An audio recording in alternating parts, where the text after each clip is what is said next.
Om Vakratunda Mahakaya Suryakoti Samaprabha Nirvignam Kurumedeva Sarvakarishu Sarvada Shri Ganeshaya Namaha Om Shri Swaminarayanaya Namo Namaha Shri Hari Krishna Maharajaya Namo Namaha Om Shri Ghansham Maharajaya Namo Namaha Om Shri Sadgurubhyo Namaha.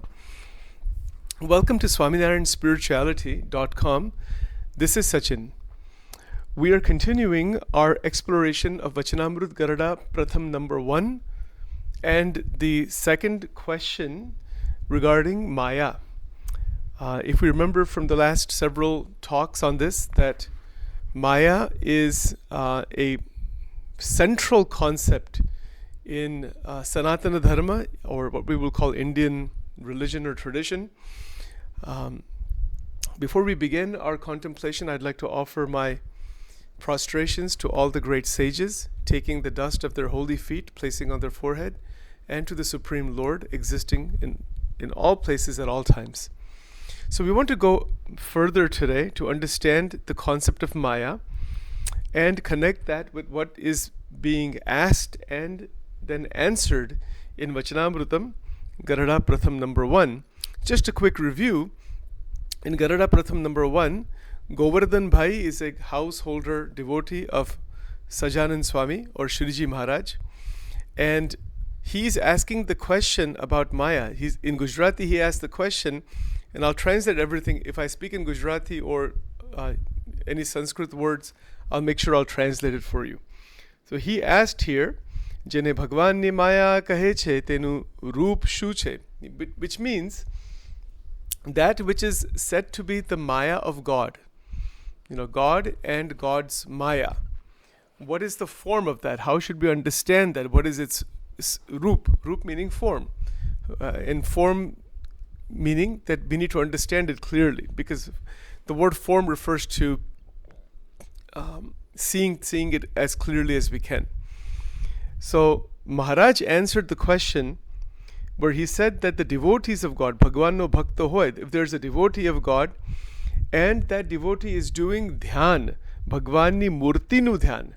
That means that the image, the murti, this sakar vigraha swarup, that one is meditating on, and when you're meditating on that form of the Ishtadevata, there are all kinds of external and internal obstacles. So he's talking about it this way. He says that as you're doing this dhyan, je padarth adu avine avran kare. The padarth meaning objects, people, places, things, memories, whatever, internal, external. What do? They cause obstruction. The word avrana means obstruction. So this is a very practical way of understanding what is Maya, that all of those obstructions in the meditation on God in general is called Maya. That is a definition of Maya given by Maharaj inside this Vachanamrut. Now let's look at it from a little bit of a historical point of view and do some comparative analysis here. So Maya is a central concept in Sanatana Dharma or Indian philosophy. It is present in all the different sampradayas and different paramparas within the Hinduism, what we call Sanatana Dharma, Buddhism, the Bauddha tradition, and within the Jaina tradition. So it's very interesting. The term has multiple meanings and interpretations, but it is commonly understood as the idea of illusion or the illusory nature of reality. The general understanding of Maya is that it is an illusion, something that doesn't exist, but that appears to exist. This is the general idea. What does Sajanand Swami Maharaj, Sri Swaminarayan, what does he say about this? I would say that he partially agrees with this idea, and partially he would say that's not really the case. In the Vishishtadvaita tradition, the qualified non-dualism tradition, established by Sri Ramanujacharya ji, which Sajanand Swami has adopted and expanded upon, Maya is not completely real and it's not completely unreal. Maya is real, but it is changing, it is relatively real in terms of our experience. See, like the answer Maharaj gave, that when you're doing dhyan, meditation on God, different kinds of meditation, but he's specifically talking about the form of God, murti, Bhagwan ni murti. When you're doing that meditation, there are so many background, internal, psychic or psychological materials, the content of the mind, that will show up when you are trying to meditate on the one form of God. Right? So this is very interesting. So the content of psychological consciousness does exist, but that exists relatively, and it comes and goes in our conscious mind. I mean, it's there, but it shows up in the conscious mind and then it goes. Like it comes and goes, comes and goes. So the coming and going of the content of consciousness in meditation, one could say that it is not completely real. So in that sense, we could use the word illusion, but that illusion is taken as real.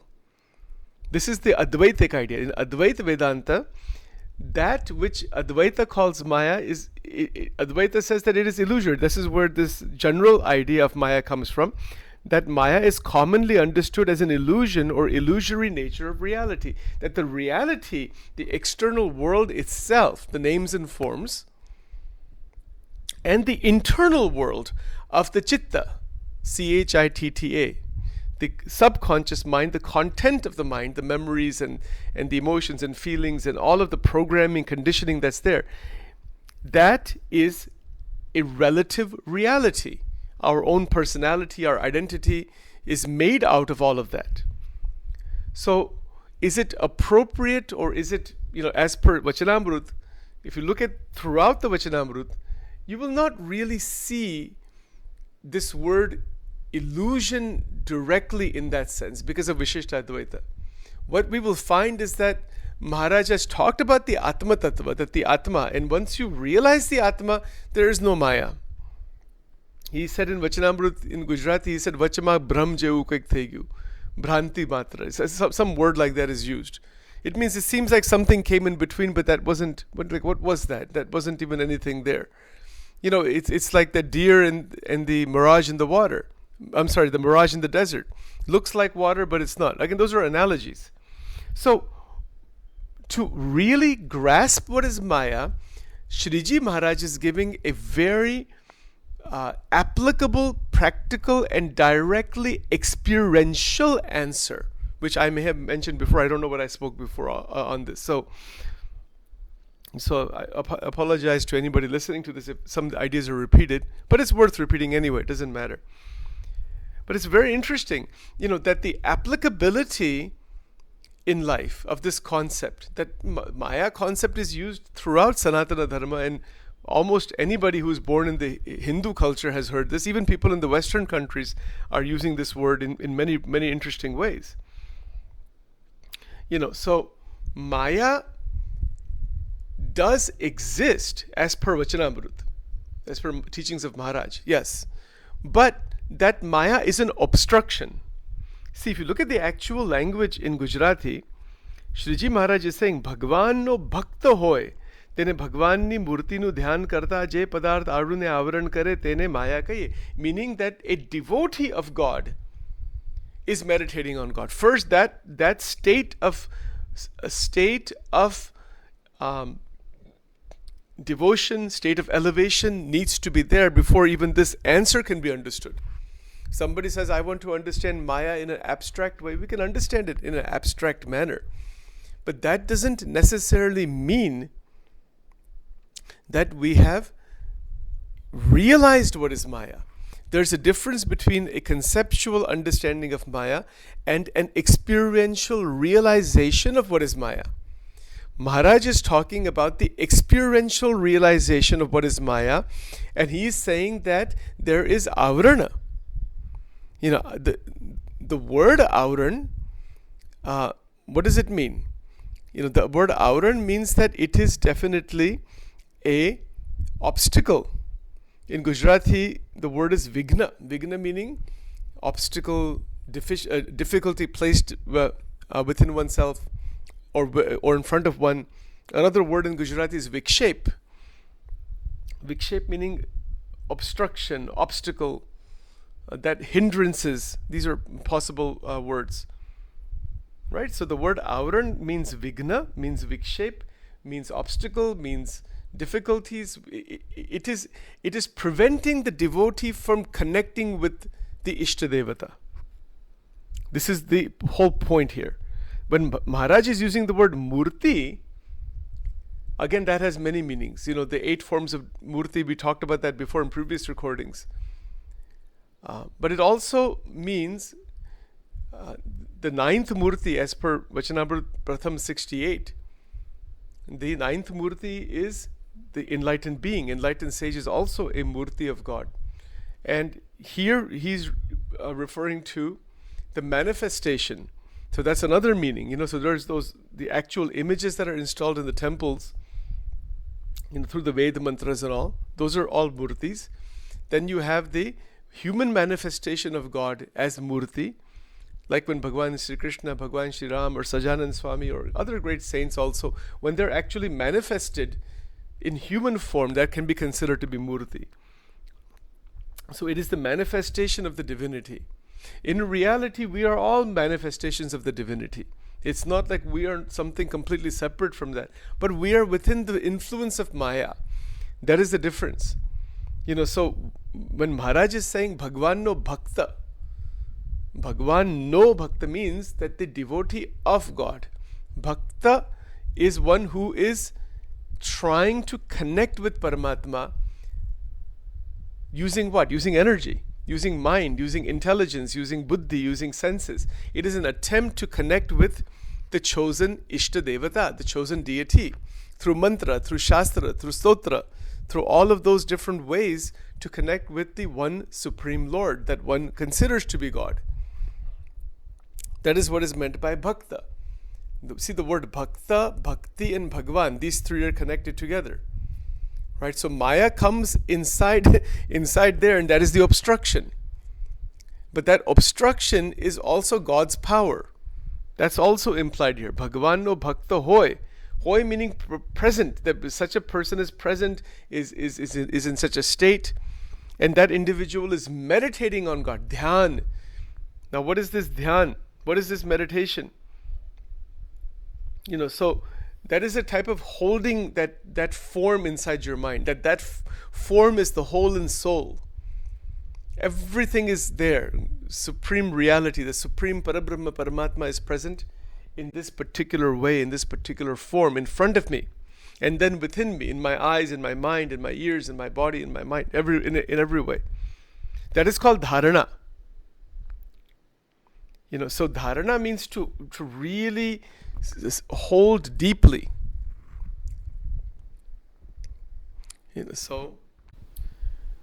So another aspect of understanding this, and I'm giving as references here. Please remember that I'm not trying to promote or criticize any particular religious group or organization. I'm just giving references that are available based on material that's available online or in publications.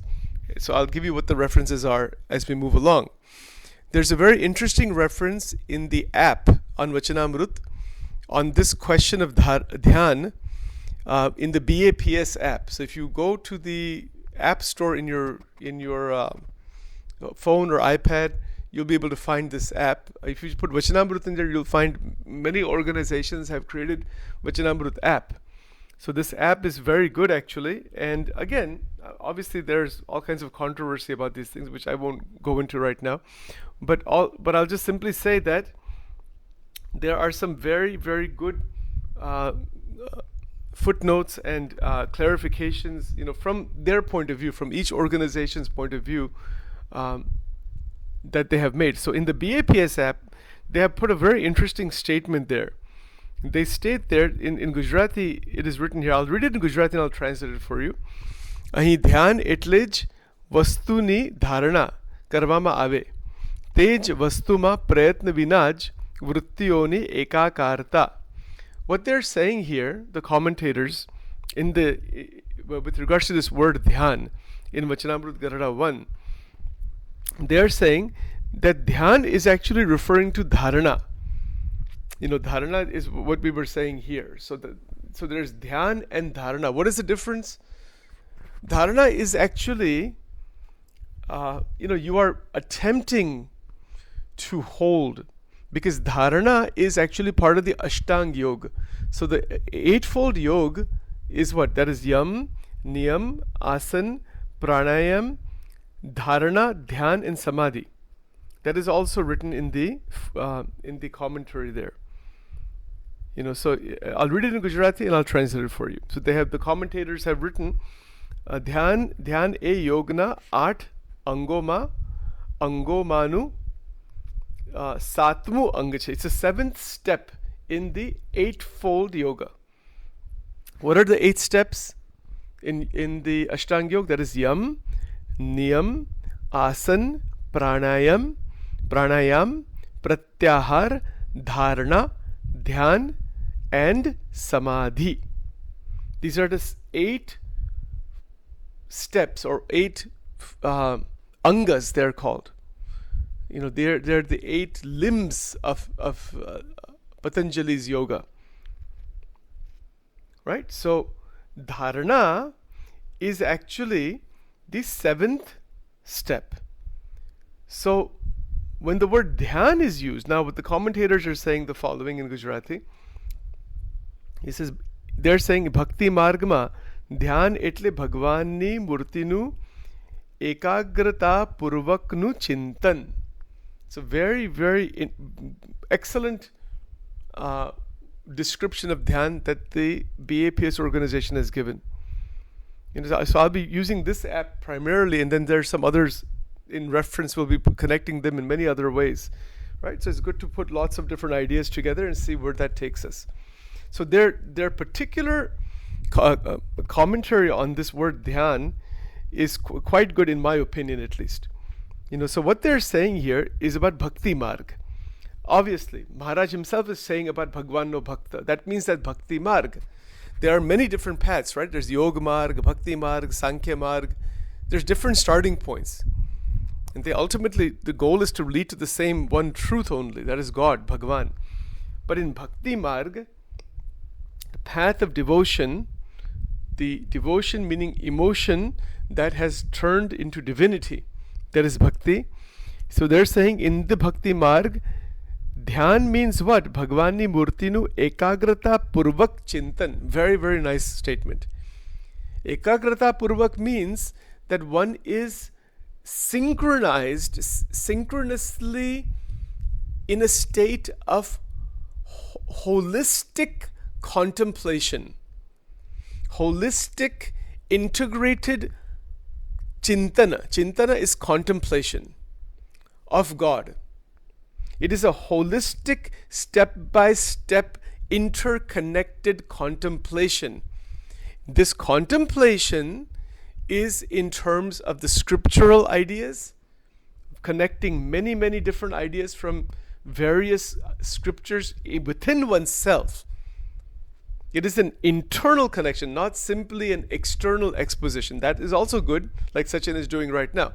You're giving an external exposition, but the attempt is to connect internally. Otherwise, it'll just be like a philosophy paper or something, and that won't mean anything in terms of realization. Right? So the commentators have given very, very beautiful language here, that bhakti margma dhyan etle meaning, what is it? What is dhyan? Bhagwan ni murti nu ekagrata purvak chintan. It is the murti of God. Now you'll notice something here. Why even Maharaj is using this word murti? Why doesn't he just say God? Why doesn't he say Bhagwan ma akhanda vritti? Why is he saying swarup? This word swarup, why that is coming again and again and again? Right? Murti, the word murti comes, the word swarup comes. Why is that? That's because we cannot directly see, perceive, or experience that Parabrahma Paramatma residing beyond Akshara Brahma, Aksharatit Paramatma, Vyatirek Swarup, we cannot perceive that Tattva through our senses because of the influence of Maya. We cannot perceive it. So God by Krupa, by grace, manifests in different forms, different ways, different times, different incarnations, and in many ways manifests in front of humanity. That is what is meant by Murti. And even the Archa Swarup that the saints install, or it is installed in the temples. What is that? That is Archa Swarup, Archa Avatar in the Vaishnava tradition. That is an accessibility to Paramatma, to Bhagavan. It is accessible. So the scriptures, shastras, stotras, mantras, murtis and saints and temples and all of the adhyatmic samagri, adhyatmic material that is used. This is all, if you put it all together, it is creating a doorway into the realization of that Parabrahma Tattva.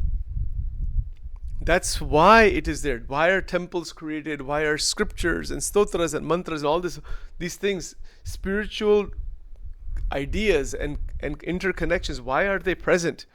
They are present because it is a way of allowing humanity to discover through meditation, through dhyan, that which is that Parabrahma Tattva, that discovery, the realization of that Tattva. And the obstacles that are present in this are so many. So this is where the concept of Maya has to be first seen, understood, thought about, and really, really looked at within oneself.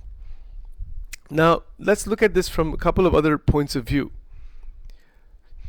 So one additional way of thinking of Maya is that the universe is created, sustained, and dissolved. We know this. Utpatti, Sthiti, Pralay. We know that is there. Creation, sustenance, and dissolution. So this creation, sustenance, and dissolution of the universe itself and multiple universes, this is also under Maya. It is a play of Maya. It is an activity of Maya. This is another thing to understand. So that external cosmic evolution, dissolution, creation, sustenance, all of that is connected to us because we are within that. We are within the whole universe, and the universe is within us. Right? So, according to the traditional way, the more classical way of understanding Maya, the world we perceive is an illusion created by Maya. Again, an illusion in what sense? That it does exist, but there's something much more fundamental that exists. This is the point. It is a veil. Another understanding of this is it is a veil that obscures truth. What is that truth? That truth is the Satyam, that is Akshara Brahma. That is the Atma and the Akshara Brahma and Parabrahma. That is Satya. That is truth. So it is a veil. It is a veil which is a power of God that is obstructing, obscuring the truth. And that truth, that is the Brahman. Brahman is Akshara Brahman, eternally, unchanging reality. Unchanging is Akshara. That's what the word Akshara means. It doesn't change. Eternal, unchanging, and absolute. That is Akshara Brahma. So, our sensory experiences through the five senses, our thoughts, our emotions, etc., are all part of this relative illusory world.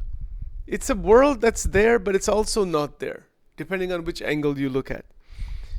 And spiritual liberation, or what is called moksha, is achieved by transcending this illusion, to go beyond this illusion, to go beyond this veil, to see through the veil. And this is where Shriji Maharaj is talking about dhyan on God, which allows us to pierce through that veil. It is to recognize all of those obstructions and to de-identify with them, that is not me, to recognize them and leave them alone, rather than to keep playing with them within oneself. Keep an unbroken connection with Paramatma. That's what the Akhanda Vritti part was all about. We talked about that before. And as we are trying to understand, this entire question of dhyan, as was written in the commentary there, that ekagrata purvak chintan, it means that ekagrata purvak means, ekagrata means like a concentration, that you are completely in sync, in oneness. The ekagra means your focus is single pointed.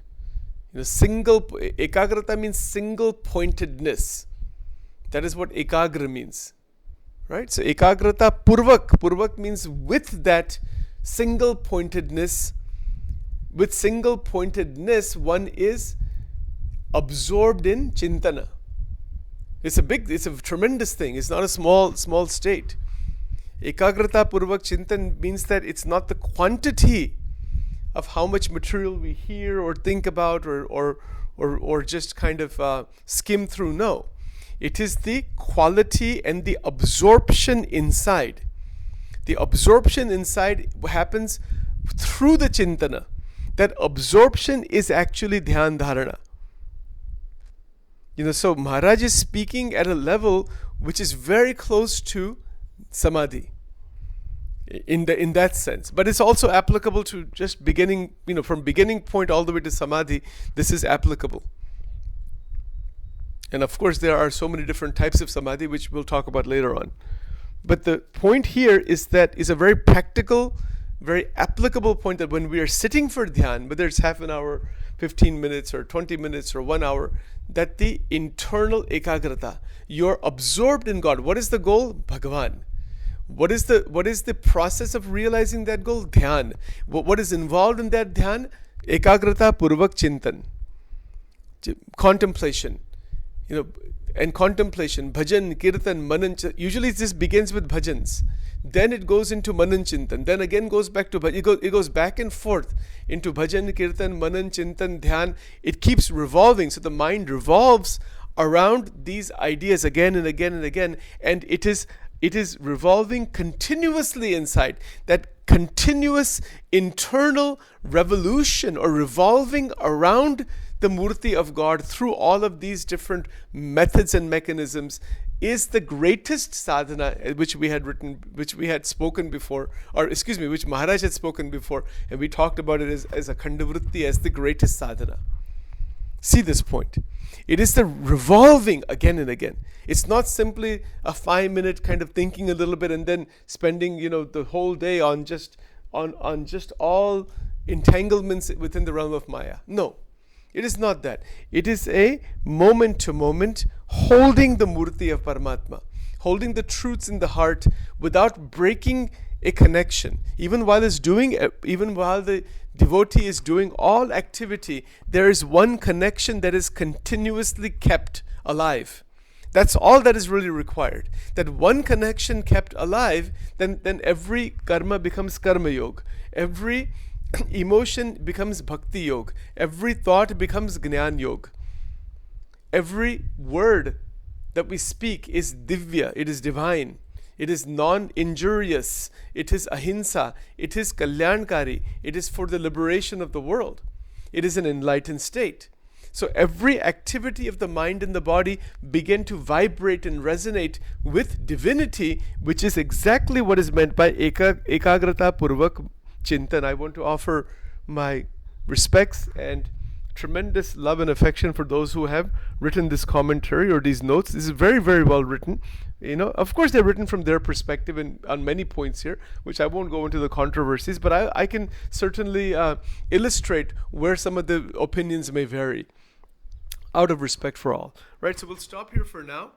and we will continue much more further on this from some other perspectives. There's a lot more to be said, and then we'll kind of take it from there. We'll also compare what the concept of Maya is, as you know, between Shriji Maharaj's point of view here, or what he's trying to say, with some of the other acharyas, some of the other traditions, and about the doctrine of impermanence in Buddhism, you know, as well as the cycle of birth and death that is talked about. So there's a lot of very interesting interconnections all the way around. But just in closing, I just want to say one thing here, that all of the sages in Sanatana Dharma would agree that we have to transcend Maya. They may have shown different ways. They have all talked about Maya. That means it has some existence somewhere, in some way or another. It is to realize what it is exactly. And that's what Shriji Maharaj is giving, a direct way to realize what is Maya. Otherwise, one can get lost in even just the concept of Maya and not have any real clear vision experientially of it. All right, so we'll stop here for today, and then we'll continue along these lines further in the next several recordings on the same subject for a while. Hari Om Tat Sat.